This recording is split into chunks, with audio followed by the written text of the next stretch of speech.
दुनिया की जो ज़ाहिरी चमक दमक है उसकी खातिर अपने आप को मत गिराइए। कोई महंगाई मार्च, कोई लॉन्ग मार्च की तैयारी में मसरूफ़ है और एक दूसरे से मुलाकातों का जो सिलसिला है वो भी जारी है। ब्लूमबर्ग की रिपोर्ट में कहा गया था कि जी पाकिस्तान की मईशत निस्बतन बेहतरी की जानिब गामज़न है। सब्सक्राइब करें और बेल दबाएं ताकि कोई खबर रह न जाए।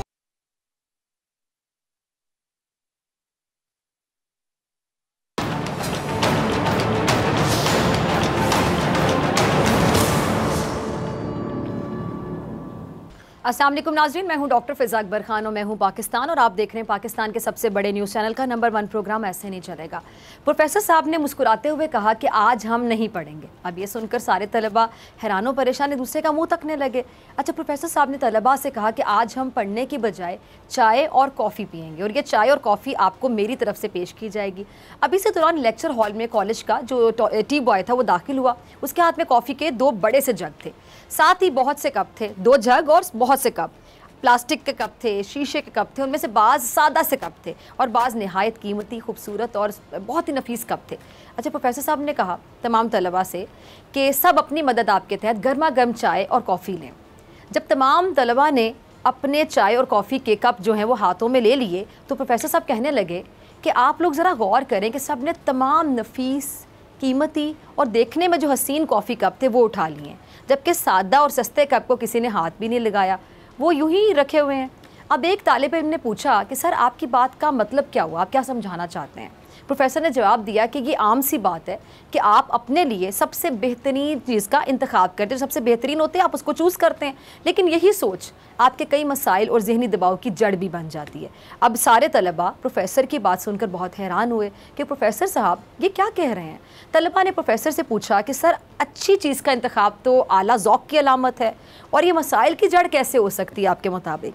प्रोफेसर साहब मुस्कुराए और कहने लगे कि आप सबको हकीकत में जिस चीज़ की तलब थी वो चाय या कॉफ़ी थी ना कि कप, कि कितना खूबसूरत है, कितना सादा, से क्या फ़र्क पड़ता है, अंदर तो चाय या कॉफ़ी होगी। लेकिन आप सब ने दानिस्ता तौर पर बेहतरीन कप के लिए हाथ आगे बढ़ाया और सब एक दूसरे के कप को फिर चोर निगाहों से भी देखते रहे। प्रोफेसर ने अपनी बात को जारी रखते हुए कहा कि ये बात याद रखो कि ज़िंदगी की जो असल खूबसूरती है वो बातिन से फूटने वाली खुशियों की वजह से है, जबकि जो आलीशान बंगला है, कीमती गाड़ियां हैं, दाएं बाएं मुलाजमीन, दौलत की चमक दमक की वजह से बनने वाले जो दोस्त हैं, ये सब कीमती कप की तरह है। अगर उस कीमती कप में कॉफ़ी या चाय अच्छी नहीं होगी, बदमज़ा होगी, तो क्या आप उसे पिएंगे?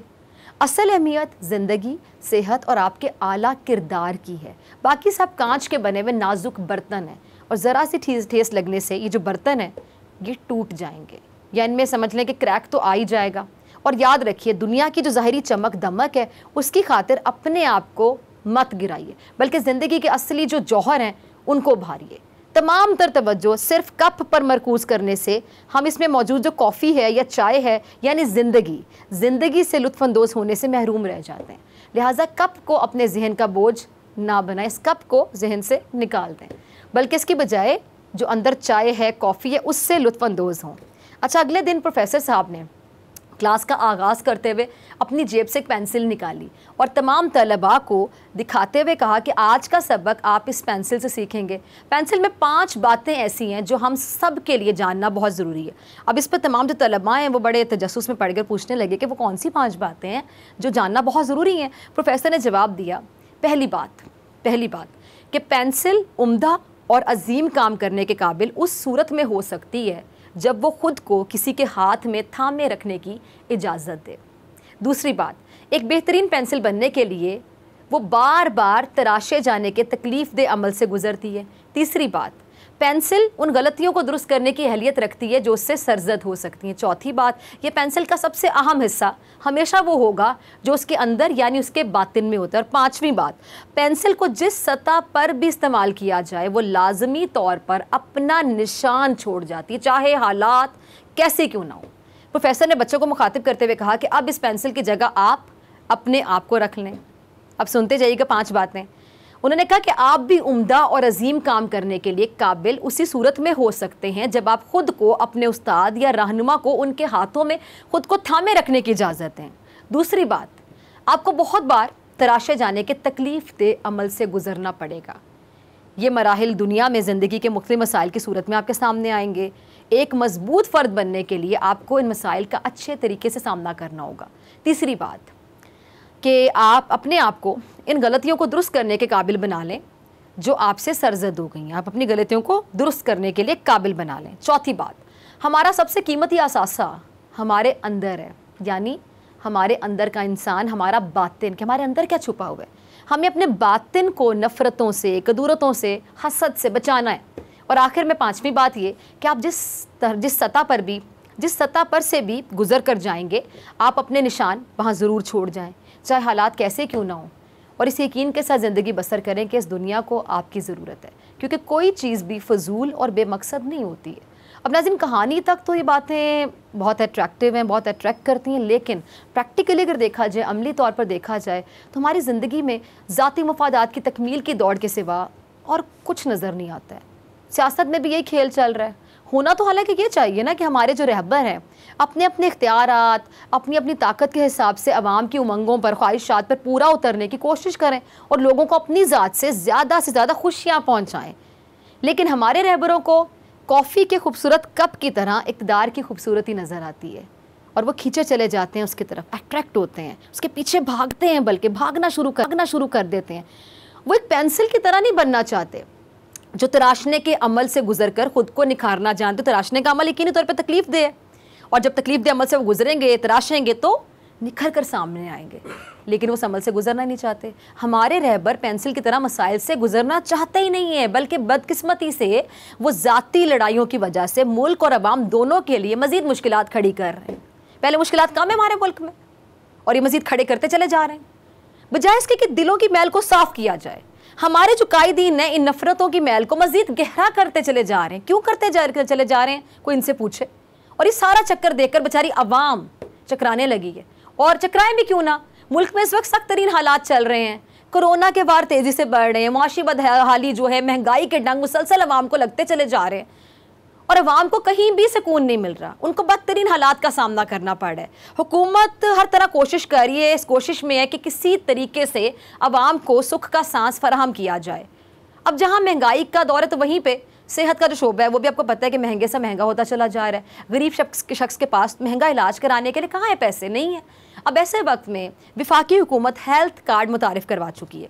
अब ज़रा सुनिएगा, इस हेल्थ कार्ड के तहत जो अमीर गरीब में फ़र्क किए बगैर इलाज की बेहतरीन सहूलत हर किसी को मिल सकेगी। अभी जो हेल्थ कार्ड है ये ख़ास तौर पर गरीबों के लिए, मायूसी के अंधेरों में अगर मैं कहूँ कि उम्मीद की किरण साबित हुआ है तो गलत नहीं होगा।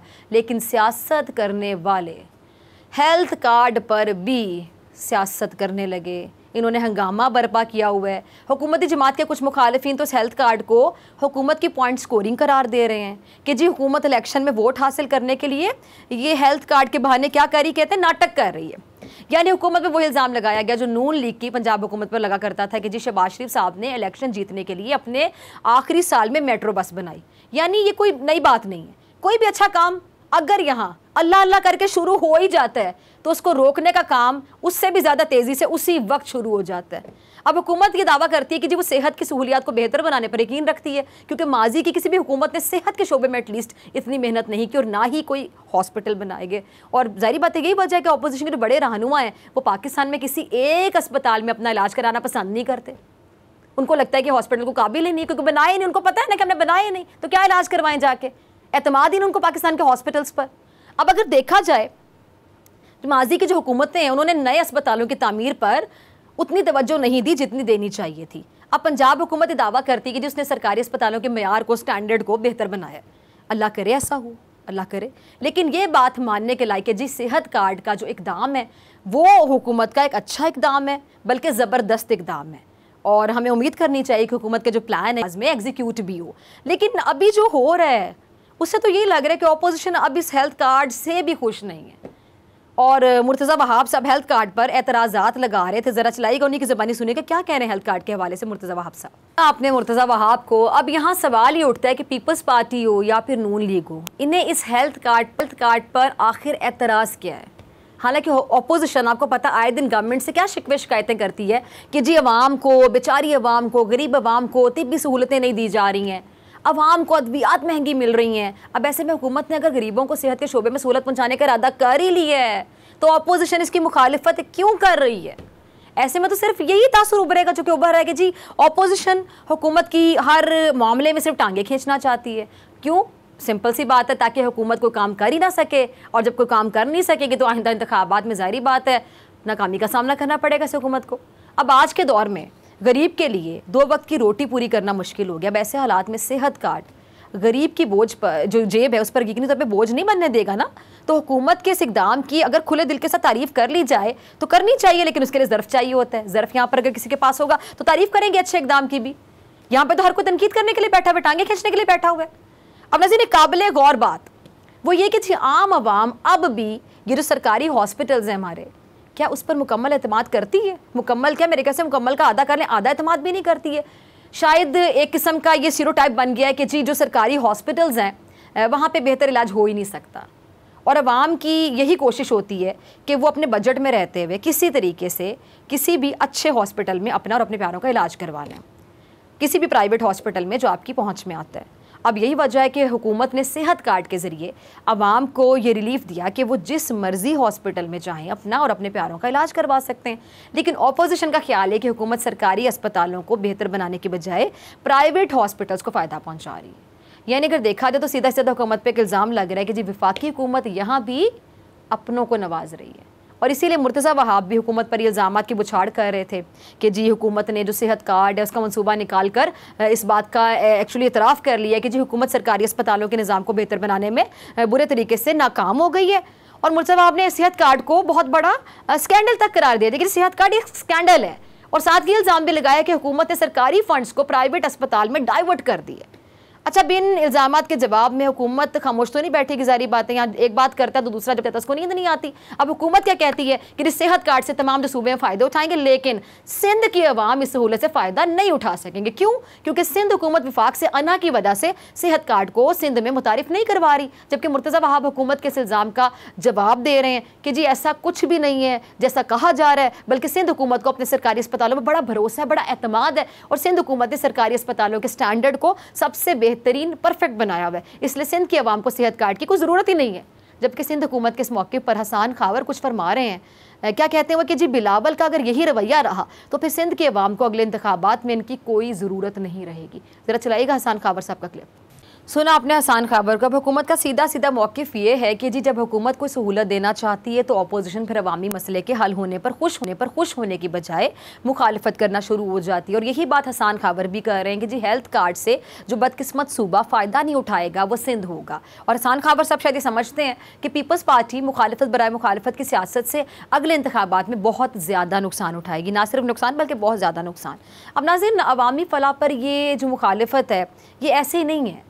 तमाम सियासी जमातों के इसमें अपने अपने ज़ाहिर बात एजेंडे हैं, अपने अपने मुफादात समझ लें।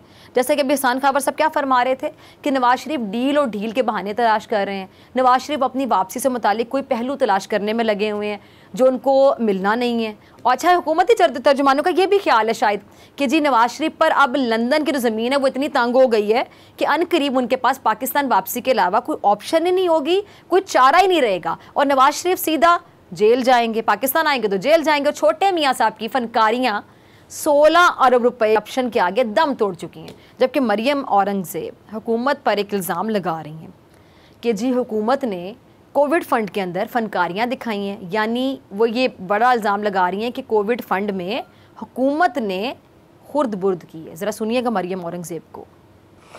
सुना आपने मरियम साहिबा को हुकूमत पर बरसते हुए कह रही हैं कि जी कोरोना से मुतालिक जो फ़ंड्स हैं उसका हुकूमत ने रिकॉर्ड फराहम नहीं किया। कोरोना फ़ंड्स में 40 अरब रुपए की बेकायदगियों की निशानदेही की गई है। अब तक ऑडिटर जनरल की जो रिपोर्ट है उसको पब्लिक नहीं किया गया और ना ही कोई जवाब दिया गया। अच्छा, वफाकी काबीना ने अपने ही उन्होंने कहा कि ऑडिटर जनरल की जो रिपोर्ट है उसको मुस्तरद किया। और मरियम ये कह रही हैं कि जी KPK के कोरोना रिलीफ फ़ंड का भी अभी तक कोई रिकॉर्ड मुहैया नहीं किया गया। KPK के कोरोना रिलीफ फ़ंड में 36 करोड़ 60 लाख की दागियों का रिकॉर्ड नहीं है। 36 करोड़ 60 लाख के दागियों का रिकॉर्ड नहीं है। अब नाज़रीन, अगर इस फंड में कोई बेज़ाब्तगी या करप्शन हुई है तो लाजमी बात है कि इसकी शफाफ तहकीकात होनी चाहिए। लेकिन इसका ये मतलब भी नहीं कि कोरोना रिलीफ फ़ंड प्रोग्राम बेकार रहा। मुस्तहिक घरों तक रिलीफ फ़ंड की रकम पहुँचाई गई। और अच्छाई के साथ बुराई भी होती है और बुराई को ख़त्म करने की कोशिश करनी चाहिए, ना कि बुराई की जो वजह है उससे अच्छाई के पहलू को ही नज़रअंदाज कर दिया जाए। अच्छा, अच्छाई से मुझे याद आया, हुकूमत के किसी भी काम को अच्छा नहीं कह रहे, बल्कि बिलावल तो हुकूमत को किसानों का भी दुश्मन करार दे रहे हैं। ज़रा सुनिए कि बिलावल को सुना आपने बिलावल को। बिलावल किसानों के साथ इज़हार एकजहती कर रहे हैं और क्या कह रहे हैं कि जी पाकिस्तान की ज़राअत को नुकसान पहुंचा है और इस इलेक्टेड हुकूमत ने जितना इस ज़राई मईशत को नुकसान पहुंचाया उतना ही मईशत को नुकसान पहुंचाया। ज़राई मईशत वो कह रहे हैं जी मुल्क की रीढ़ की हड्डी है और अगर इसे खड़ा कर दें तो पूरी मईशत तरक्की कर सकती है। बिलावल ये भी कह रहे थे कि पीपल्स पार्टी की हुकूमत में चावल, गंदम और चीनी से ना सिर्फ हम अपनी ज़रूरियात पूरी करते थे बल्कि हम इसे बरामद भी किया करते थे, लेकिन इस वक्त हम बाहर से चीनी, चावल, गंदम ये सब कुछ मंगवा रहे हैं। जब से इमरान साहब की हुकूमत आई है तब से किसानों को उनकी फसलों की कीमत ही नहीं मिल रही है। अब जहां बिलावल ने 27 फरवरी को हुकूमत के ख़िलाफ़ मार्च का ऐलान किया है, वहीं उन्होंने लगे हाथों कह लें कि सिंध में लाड़काना डिवीज़न और पंजाब में साहिवाल डिवीज़न से किसानों के शाना बशाना खड़े होकर किसान मार्च और ट्रैक्टर मार्च करने का प्रोग्राम भी बनाया है, जिसको हुकूमत महज क्या कह रही है, शोबदेबाजी करार दे रही है। अब नाज़रीन, हर तरफ मार्च, धरने और हुकूमत को बहाने से गिराने के बहाने ऑपोजिशन तराश रही है। इस हवाले से असद उमर साहब ये कहते हैं कि जी ऑपोजिशन का हुकूमत अब गई का जो ढिंडोरा है वो कह रहे हैं जी फ्लॉप हो गया है, फेल हो गया है। ज़रा क्लिप चलाइएगा असद उमर साहब का। अच्छा, असद उमर ऑपोजिशन को आईना दिखा रहे हैं, बल्कि ये ताना दे रहे हैं कि ऑपोजिशन हुकूमत के खिलाफ अपने किसी एक बयानिए पर भी कायम नहीं रह सकी और इनके हर बयानिए की गर्जियाँ भी किसी को नहीं मिलेंगी। ये वही ऑपोजिशन है जो ऐवान में भी बुरे तरीके से कह रहे नाकाम हुई है। यानी नाज़रीन, कोई भी मामले को ठंडा नहीं करना चाहता और हर कोई गरम नवाला ही खाकर अपना मुँह जलाना चाहता है। सीनियर सियासतदान शुजात हुसैन साहब हमेशा पंजाबी में कहा, क्या कहते थे, मिट्टी पाओ। लेकिन हमारे जो रहबर हैं वो एक दूसरे से इख्तलाफात में मिट्टी डालने के बजाय एक दूसरे की जो सियासी कब्र है ना, बाकायदा वो खोदने में मसरूफ़ हैं। मेरे ख्याल से बेहतर ये है और वक्त की ज़रूरत भी ये है कि हमारे जो रहबर हैं ये अपने अपने रवैयों की इस्लाह करें और सबको अपने अपने रवैये की इस्लाह करनी, इंडिविजुअली सबका अपना अपना किरदार है।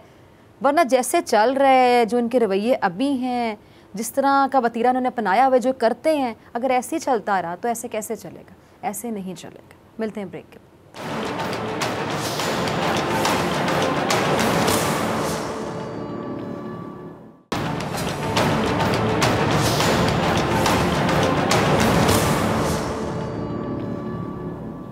जी वेलकम बैक नाजरीन। मुल्क की सियासत का दर्जा हरारत बढ़ता दिखाई दे रहा है। तहरीक इंसाफ की हुकूमत की जानिब से मिनी बजट और मुल्क में बढ़ती हुई महंगाई, मरी का सानेहार, दहशत गर्दी के वाक़यात ने अपोजिशन जमातों को एक मरतबा फिर से हुकूमत मुखालिफ तहरीक चलाने का एक मौका फराहम कर दिया है। कोई महंगाई मार्च, कोई लॉन्ग मार्च की तैयारी में मसरूफ़ है और एक दूसरे से मुलाकातों का जो सिलसिला है वो भी जारी है। अच्छा, ज़राए क्या बताते हैं कि तवील अरसे के बाद आसिफ अली जरदारी साहब और मौलाना फजल रहमान साहब में टेलीफोनिक रब्ता हुआ है और दोनों रहनुमाओं ने एक दूसरे से शिकवे भी किए और दोनों रहनुमाओं ने मुश्तरका लॉन्ग मार्च करने पर तबादला ख्याल किए। अब देखना ये होगा कि मुश्तरका लॉन्ग मार्च के लिए अपोजिशन के दरमियान इत्तफाक राय पैदा होता है या फिर नहीं। अच्छा, पीपल्स पार्टी की क्या स्ट्रैटेजी होगी, इस पर बात करने के लिए मेरे साथ मौजूद हैं सीनियर रहनुमा senator Peoples Party Sassui Palijo साहिबा। बहुत शुक्रिया सस्सी ज्वाइन करने के लिए। सबसे पहले वज़ीर-ए-आज़म इमरान खान साहब की मैं बात करना चाहूँगी। उन्होंने आज अपनी हुकूमत को मईशत में बेहतरी लाने पर मुबारकबाद दी है। सस्सी कहते हैं जी मुल्क की तरक्की की तरफ गामजन है और आप लोग लॉन्ग मार्च की तैयारी कर रहे हैं। सस्सी क्या कहेंगे? बहुत शुक्रिया फिजा, बड़ा ही अहम और पर्टिनेंट सवाल है आपका। लेकिन ये पाकिस्तान में हम और आप भी रहते हैं, इर्द गिर्द जो आवाम की चीखें हैं, जो दुआएं हैं, जो एहतजाज है, वो तो कुछ और ही स्टोरी बता रहे हैं। खान साहब बार बार रीजनल वे में भी, वैसे भी इंटरनेशनली वो मवाजना करके बताते हैं कि पाकिस्तान में महंगाई उतनी नहीं है। लेकिन इकोनॉमिस्ट की जो है आप रिपोर्ट देख लें कि उन्होंने दुनिया का 3रा नंबर महंगाई की शरह के हवाले से उन्होंने पाकिस्तान को करार दिया है। और फिर ये मिनी बजट से पहले की रिपोर्ट है उनकी, ये you must have gone through it. तो अब जो मिनी बजट के बाद जो सूरत हाल है, जहाँ 350 अरब से ज़्यादा जो ये है और उसमें 150 चीज़ों पर, खाने पीने, गरीब मतवसत तबके से लेकर आपके किसानों तक सबकी जो चीज़ों पर ये डायरेक्ट टैक्स लगा है, उसके बाद तो सूरत हाल और भी ख़राब होगी। फिर सेल्स टैक्स को भी अगर देखें हम, तो बात यह है कि खान साहब की जो बयानबाजी, वो तो पाकिस्तान के शायद सारे मामलात का हल तर्जुमानों के इजलास में ढूंढते हुए नज़र आते हैं।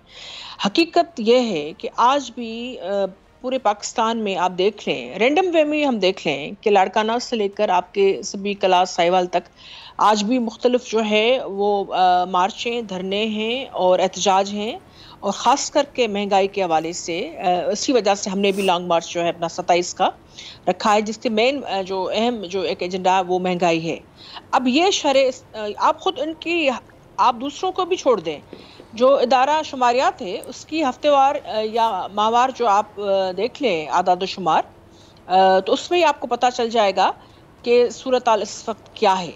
अब ये IMF के पास जो है हर चीज़ गिरवी रखने से तो होंगे ना, तो ये सूरत हाल है। बाकी जो भी पॉलिटिकली आपने और क्या पूछा आपने? ठीक है। अच्छा शशि, पीपल्स पार्टी ने 27 फरवरी को जो लॉन्ग मार्च का ऐलान किया है, ये ऐलान करके PDM को मुश्किल में यकीनी तौर पर डाल दिया है। अब इतनी मुश्किलों से PDM ने एक तारीख फाइनल की थी, लेकिन पीपल्स पार्टी उनसे पहले लॉन्ग मार्च का ऐलान कर बैठी है, तो मौलाना साहब परेशान है। तो क्या पीपल्स पार्टी अपनी तारीख से पीछे हटेगी, PDM का साथ देगी, ऐसा कुछ होगा?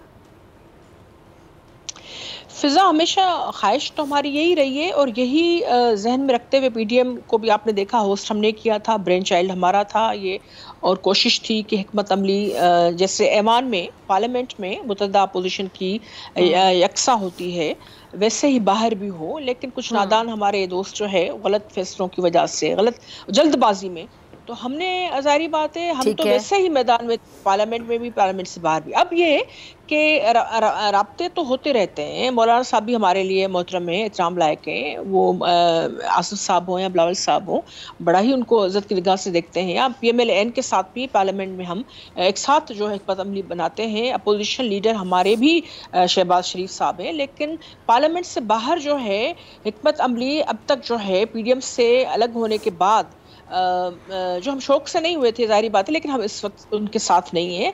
पर लेकिन हमारी ख्वाहिश यही होगी कि स्ट्रेंथन हम तभी कर सकते हैं अपने एहतजाज को जो जमहूरी तरीका है। हम कोई भी गैर जमहूरी चीज़ या वायलेंट चीज़ में नहीं जा रहे, लेकिन उसके लिए अभी देखना पड़ेगा कि सब लोग एक पेज पर किस तरह आते हैं। लेकिन जो पार्लियामेंट में ऑप्शंस हैं वो सारे ज़ेर गौर हैं, और उन पर जो है जो भी हिकमत अमली होगी, जो भी फैसले होंगे, वो ज़ाहिरी बात है कलेक्टिव विजडम के साथ, एक साथ यकसोई के साथ मिल बैठ कर होंगे।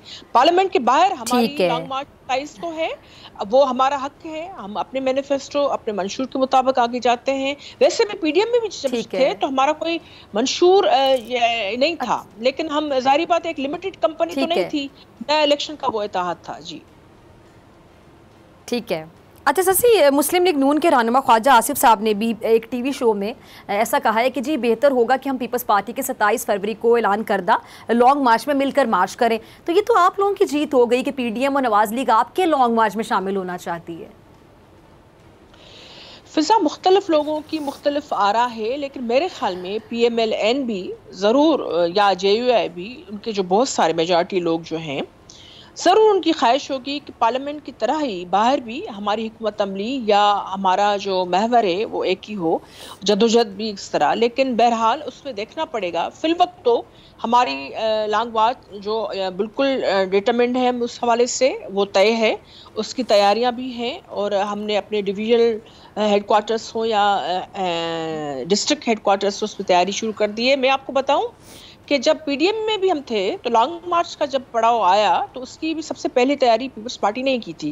फिर हमारी दूसरी जमातों ने कहा कि नहीं, इस्तीफाएं देने चाहिए। हमने तो कहा हम तो लॉन्ग मार्च की तैयारी कर रहे हैं, रजिस्ट्रेशन वगैरह ये सारी चीज़ें हो गई। तो हमारी तैयारी बिल्कुल है 27 की, और उसमें अब दूसरे हमारे दोस्त और साथी जो पार्लियामेंट में हमारे साथ हैं या पार्लियामेंट से बाहर भी, वो क्या कहते हैं, तो उस हवाले से हिकमत अमली बिल्कुल एक दूसरे के साथ भी हो सकती है। लेकिन हमारा लॉन्ग मार्च जो है वो 27 को है, और उसकी तैयारी भी आज किसान मार्च भी आपने देखा होगा कि लाड़काना में, साहिवाल में ट्रैक्टर ट्रॉली मार्च जो है वो भी आपने उसका एहतजाज का भी देखा होगा। बहुत सारे लोग निकले और बहुत दिलजमई से उन्होंने साथ दिया, और महंगाई के खिलाफ एक आवाज़ होकर उन्होंने कहा, फर्टिलाइज़र की बात हो या आम खाने पीने की चीज़ों की बात हो, दूध की बात हो, या दूसरे ज़रूरी हवालों से चीज़ों पर जो टैक्स बढ़ा है, या मामलात है जो ज़रूरी पैदावार हम एग्रो बेस्ड हैं, और हम जीडीपी में हमारा बहुत बड़ा हमारे किसान भाइयों का हिस्सा होता है। मैं भी एक छोटी बड़ी आबादगार हूँ, तो हमें पता है कि हमारे लिए इतने मसाइल हैं कि आम जो बेचारा हारी है, जो किसान है,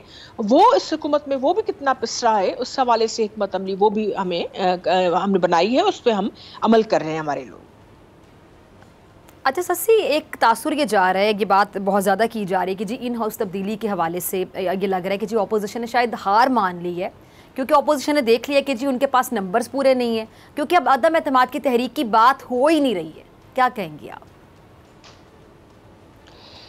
फिजा, अदम एतमाद के हवाले से ऑप्शंस तो पार्लियामेंट में जो भी होते हैं उसमें तो ज़ाहिरी बातें, नेशनल असेंबली हो या पंजाब की असेंबली हो, उसमें ये बातें होती भी रही हैं और मुख्तलिफ हमारे साथी इस पर अपनी आरा भी रखते हैं। चूँकि पार्लियामेंट्री उस पर तो यही ऑप्शन है ना आपके पास, यानी बहसियत एक अपोजिशन के नेचुरली, तो ये एक्सरसाइज हो भी सकती है, लेकिन उसके लिए देखना होगा कि हमारी तैयारी कितनी है और सब उस चीज़ पे कितने दिलजमाई के साथ खड़े होते हैं, क्योंकि ये चीज़ हवा में नहीं हो सकती। ये चीज़ मिलकर और एक अददी लिहाज की ये एक पार्लियामेंट्री जंग है, ये कोई आइन के खिलाफ चीज़ नहीं है। ये ऑप्शन दिए ही गए उस वजह से कि जब आपका एहतजाज इस नौयत का हो या आप जो है बेजार हों, and in case if you want to get rid of this government or any जो पोजीशन के हवाले से, तो आप अदम एतमाद हमेशा आपके पास एक होता है, लेकिन वो इतनी आसान चीज़ नहीं है। उसके लिए होमवर्क, उसके लिए पार्लियामेंट्री आपके जो प्रोसीजर हैं, जो चीज़ें हैं, आपकी अददी स्ट्रेंथ, उसको हमेशा अपोजिशन को देखना होता है। उस हवाले से ज़रूर अपोजिशन, मुतदा अपोजिशन उसको देख रही होगी। तो पार्लियामेंट के अंदर और पार्लियामेंट के बाहर जो भी ऑप्शंस है वो सारे के सारे ज़ेर गौर हैं इस वक्त।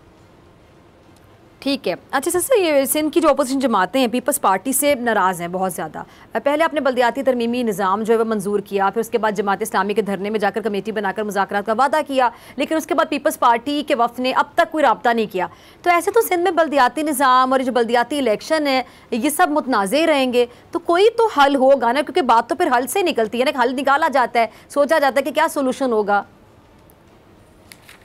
फिजा, हकीकत ये है कि मामला इस वक्त जो भी अफरा तफरी, पोलराइजेशन, फ्रस्ट्रेशन है, वो वफाकी हुकूमत की हिकमत अमली के लिए।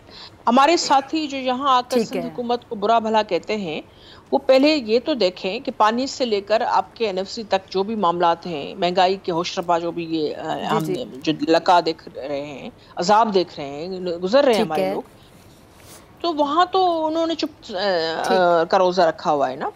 अब यहाँ जो जब भी लेजिस्लेशन, ये डोमेन सिंध असेंबली का था, वहाँ मेजॉरिटी के साथ ये फैसले किए गए हैं, लेकिन उसमें आपने देखा कि जो एहतजाज हो रहे हैं, आप जमात इस्लामी की मैं मिसाल दूंगी कि हमारे वज़रा मुसलसल उनसे राब्ते में हैं, और जो अच्छी तजावीज़ रही हैं, हमने पहले भी टाउन्स के हवाले से बात की तो उसको हमने उसमें शामिल किया, सॉलिड मैनेजमेंट के हवाले से जो चीज़ें हमने उसको शामिल किया, वाटर बोर्ड के हवाले से जो चीज़ें थी उसमें हमने, मुख्तलिफ टैक्सेस के हवाले से थी तो हमने उनको लेजिस्लेशन में शामिल किया। ये नहीं है कि हम रिजिड हैं, हम फ्लेक्सिबल हैं, हम एक अच्छी डायरेक्शन में जाना चाहते हैं। हम चाहते हैं कि अगर फुली कंसेंसस के साथ, हम फेडरल गवर्नमेंट की तरह नहीं कि ऑर्डिनेंस लाए रात बीच में और उस पर नहीं, हम लेजिस्लेशन पे ही भरोसा करते हैं, असेंबली की तरफ से जो फैसले होते हैं उसको ही देखते हैं। तो हम चाहते हैं कि अच्छी जो भी तजावीज़ रही है उसको पहले भी हमने देखा है, अब भी हमारे जो वज़रा हैं, कैबिनेट मेंबर्स हैं, वो और हमारी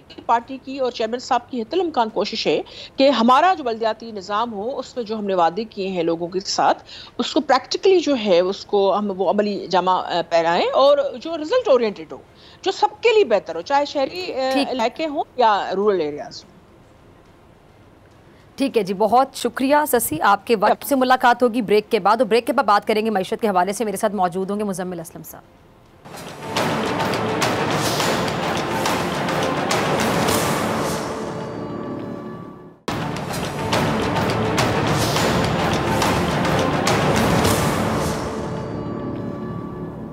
वेलकम बैक नाजरीन। मईशत के हवाले से अक़वाम मुत्तहिदा और ब्लूमबर्ग की रिपोर्ट में कहा गया था कि जी पाकिस्तान की मईशत निस्बतन बेहतरी की जानिब गामजन है और आज वफाकी वज़ीर तवानाई हमाद अज़हर ने दावा की है कि मुल्क में मईशत की तरक्की की शरह 5.37% रही है और हमने तीसरे साल इतनी ग्रोथ हासिल की कि अब अच्छी ग्रोथ को मुस्तहकम रखना है। इस पर वज़ीर आज़म इमरान खान साहब ने ट्विटर पर जारी बयान में कहा है कि वो 3 बरस में 5.37% की शरह नमू हासिल करने पर अपनी गवर्नमेंट को मुबारकबाद देना चाहते हैं। अब देखना होगा कि शरह नमू में इजाफा किस हद तक अवाम के लिए फ़ायदेमंद साबित होगा, क्योंकि हुकूमत वज़रा कुछ अरसे से दावे करते नज़र आ रहे हैं कि जी अगले 3 से 4 महीने में महंगाई पर काफ़ी हद तक कंट्रोल कर लिया जाएगा। अच्छा, मईशत की बेहतरी के लिए हुकूमत और क्या क्या इक़दाम, इस पर बात करने के लिए मेरे साथ मुअज़्ज़ज़ मेहमान मौजूद हैं, किसी तारुफ के मोहताज नहीं, माहिर मुआशियात और तर्जुमान वज़ारत ख़ज़ाना मुज़म्मिल असलम साहब।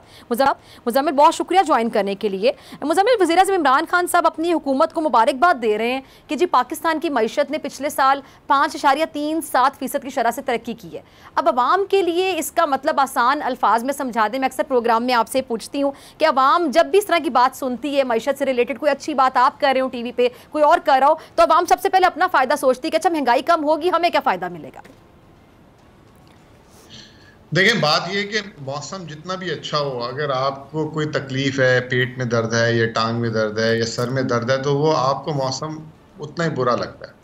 तो अवाम बिल्कुल ठीक कहती है। ऐसा ही है। और जिन लोगों की शिकायत है कि महंगाई है, जिन लोगों की शिकायत है कि रोजगार में फर्क पड़ा है, तो वो बिल्कुल उसी तरीके से है जैसे मैंने आपको कहा कि मौसम तो सुहाना है, लेकिन उनके लिए माहौल साजगार नहीं है। ठीक है ना। और हमेशा से ऐसा ही होता है कि किसी का गेन होता है, किसी का लॉस होता है ना। अगर मिसाल के तौर पे आप सब्जी लेने जाती हैं और सब्जी वाला उसकी कीमत बढ़ा देता है, तो आपका नुकसान है और आपके लिए मौसम बुरा है।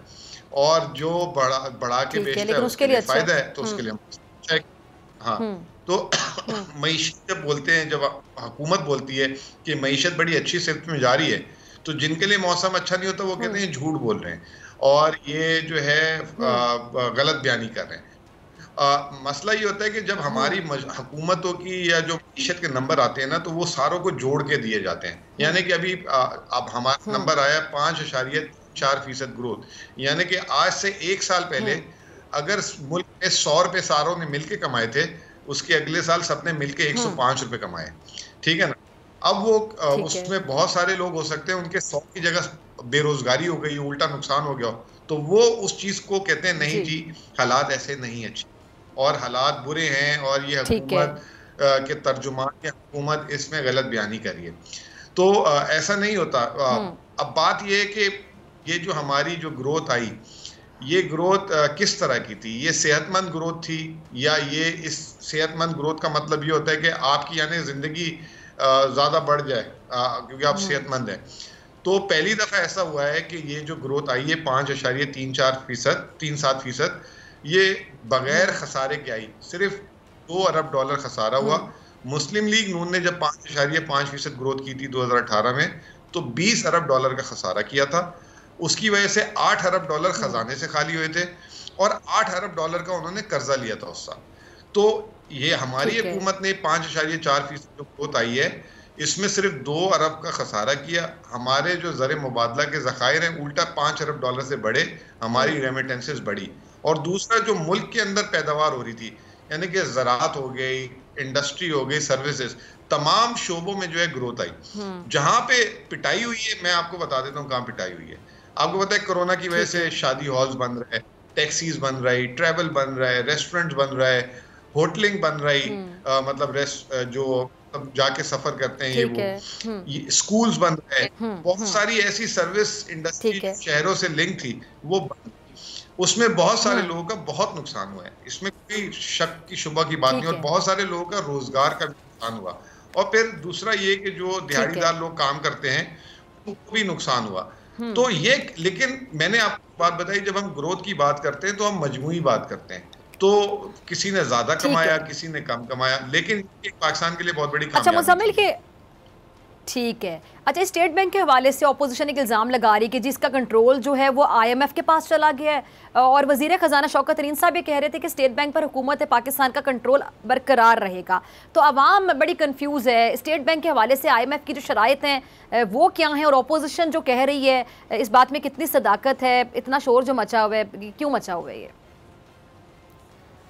अच्छा, मुझे एक बात बताएं कि अगर आपकी गाड़ी जो है, मैं बैंक हूँ समझे, और आप क्योंकि गाड़ी का मेरा आपका हमेशा से कोई ना कोई बात होती है, तो आप मैंने बैंक से समझे, हमने वही कहने लगे थे, गाड़ी का जिक्र आएगी आज भी। जी जी जी जी, ठीक है ना। समझे आपने मेरे से बैंक में गाड़ी ली और आप मुझे अब किस्तें देना शुरू हो गई हैं, ठीक है। मैंने सिर्फ क्या किया कि आपकी एक गाड़ी की चाबी अपने पास रखी हुई है कि कल को आप किस्तें ना दे तो मैं कहीं आपने गाड़ी खड़ी की हो तो गाड़ी उठा के ले, ठीक है ना।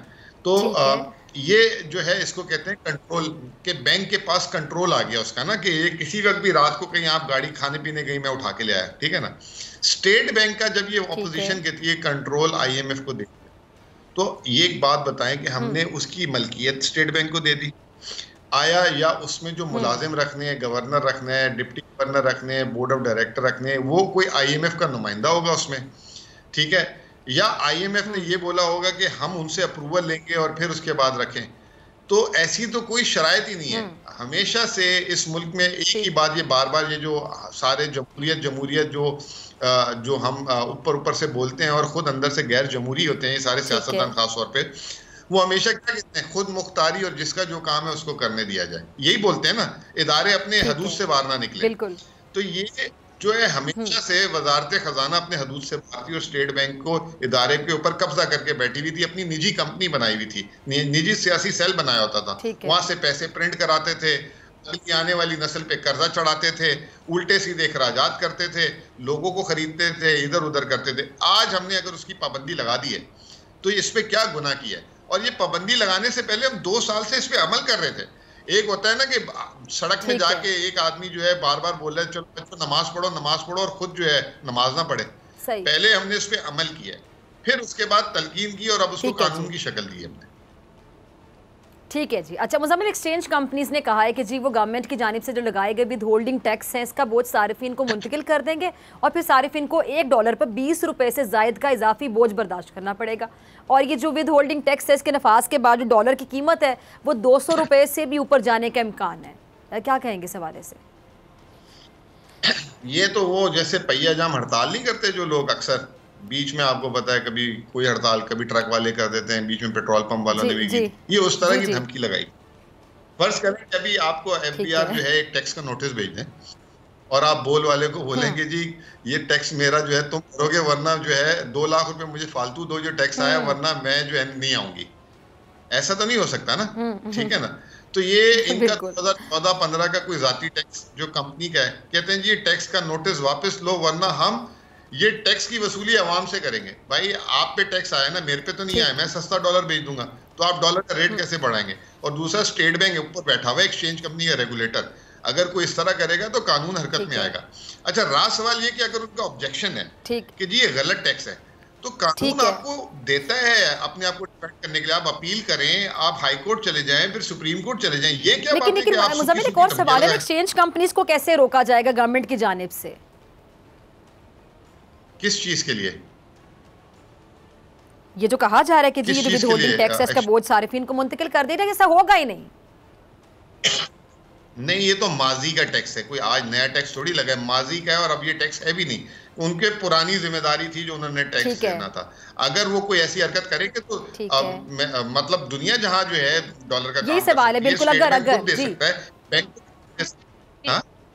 ये थोड़ी है कि सारे के सारे जो है मिल जाएंगे। और ये डिमांड एंड सप्लाई से आता है डॉलर का रेट। तो एक मौजूद तरीके से ये इस्लामिक रिपब्लिक ऑफ पाकिस्तान है जिसमें हर एक को डिफरेंट राइट है अपनी अपील करने का, अगर वो समझते हैं उनके साथ नाजायज हो रहा है। ये इस तरह की बातें करना, गैर यकीनी सूरत हाल पैदा करना और बेचैनी पैदा करना, और जो मवासलात के इदारे जो अपनी अखबारों के फ्रंट, तो आपको लगता है जानबूझ के बातें की जा रही है, रूमर्स फैलाई जा रही है ताकि लोगों का जो कॉन्फिडेंस है गवर्नमेंट पे खत्म हो, एतमाद खत्म हो, इस तरह की बातें जानबूझ कर की जा रही है?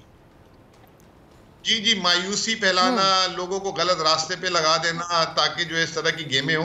अब वो दौर गए पुराने जमाने के, ये हुकूमत नहीं ब्लैकमेल होती है किसी से। ठीक है। अच्छा, सिंध गवर्नमेंट एक बात कह रही है, जरा ये भी सुन लीजिएगा मुज़म्मिल। सिंध गवर्नमेंट का कहना है जी वफाकी हुकूमत गैस की जो तकसीम है उसके मुनासिब इंतजाम करने में बुरे तरीके से नाकाम हो गई है, तो इसलिए सिंध गवर्नमेंट मुतालिबा ये कह रही है कि सुई सदरन गैस कंपनी का जो कंट्रोल है उनके हवाले किया जाए और वो संभालने के लिए तैयार हैं। तो ये मुतालिबा पहले तो आप बताएं आपको कैसा लग रहा है और क्या मुतालिबा मानेगी गवर्नमेंट? अल्लाह ना करे ऐसा कुछ हो, जो अभी गैस मिलती है ना वो भी नहीं मिल जाएगी। मेरे घर पे आज 10 साल से पानी नहीं आ रहा। फिर इसके अलावा इनको बहुत शौक है ना, तो पहले ये हैदराबाद के और जो सिंध के जो जितनी भी बिजली की कंपनियां हैं जिससे तरसीलात होती हैं, उस कंपनियों का कंट्रोल ले लें, फिर स्टील मिल का कंट्रोल लें। जहाँ पे इनको नज़र आता है कि चाशनी है वो इनको फ़ौरन नज़र आ जाती है। और आपको बता दूं एक और बात, सुबह सिंध में जितनी गैस की चोरी है वो कहीं नहीं है। पहले तो ये सूबाई हुकूमत क्योंकि ताउन नहीं कर रही उसमें, तो सबसे पहले तो वो गैस की चोरी को रुकवाएं और उसके बाद हमें पानी दें, फिर उसके बाद जिस जगह से बिजली चोरी हो रही है उसको रुकवाएं। ये सिर्फ मैं अब क्या बोलूं इनको कि 14 साल से जो इन्होंने हशर किया हमारा, ये मजीद हमें जो है ना बिल्कुल मौजूदड़ों से भी आगे लेके जाना चाह रहे हैं। ठीक है जी मुज़म्मिल साहब, बहुत शुक्रिया आपके वक्त के लिए। और नाज़रीन, इसी के साथ डॉक्टर को दीजिए इजाज़त। आपसे मुलाकात होगी इंशाल्लाह पीर के रोज़, सेम टाइम सेम चैनल। अगर ज़िंदगी ने वफ़ा की दुआ में याद रखिएगा, अपना बहुत ख्याल रखिएगा। अल्लाह निगहबान।